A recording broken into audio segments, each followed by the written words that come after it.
Well, food activists across the country are putting big food on notice, pointing at studies that suggest the chemical additives in kids' cereals are leading to negative health outcomes like behavior problems, allergic reactions, and worse.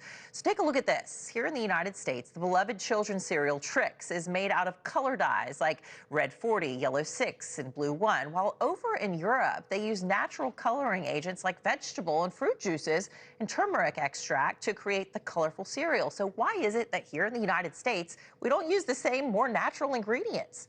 To discuss this further, we're going to bring in professor at Northern University and former special advisor at the United States Department of Agriculture, Dr. Darin Detwiler. Dr. Detwiler, thank you so much for joining us on NewsNation Now. Thank you for including me. So we also have a side-by-side for Fruit Loops. We just showed Trix. We've got Fruit Loops as well. And why is it that here in the United States, our children are getting served different cereals than in Germany, for example, here?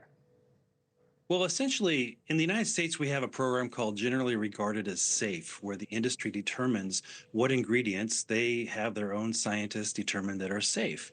Though the FDA oversees this, it is essentially the industry that determines what is safe and what is not safe. And if they're questioned about it, in most cases, they use corporate private information as a loophole in terms of not being able to share that information about how did they come up with that information, how did the scientists determine this, or even what ingredients are involved.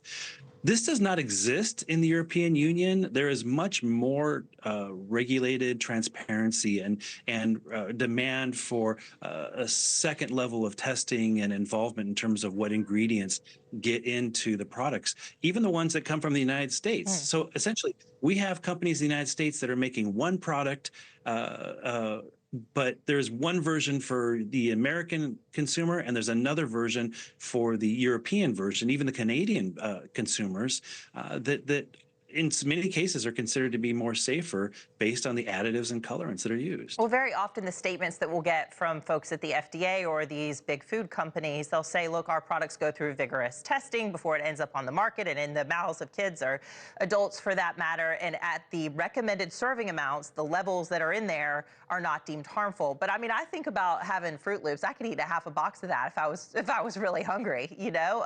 And it's also cumulative. It's not that they're just having this for breakfast. It's for their snacks. It's in their lunch boxes. They go to school. They come home with this stuff.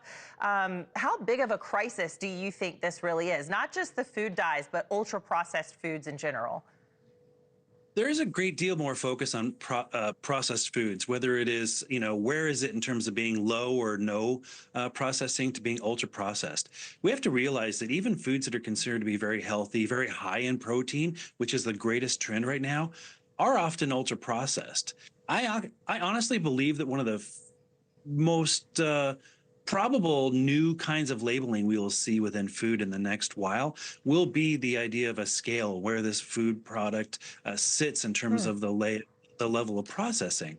But it's important to note that when it comes to safety, yeah, we can be talking about additives and dyes. There's the concerns there. But as you mentioned earlier, some of these most recent recalls and outbreaks are tied to onions and carrots and produce that we do not cook. Therefore, there's no kill step. And obviously, these are not processed if it's just carrots, right?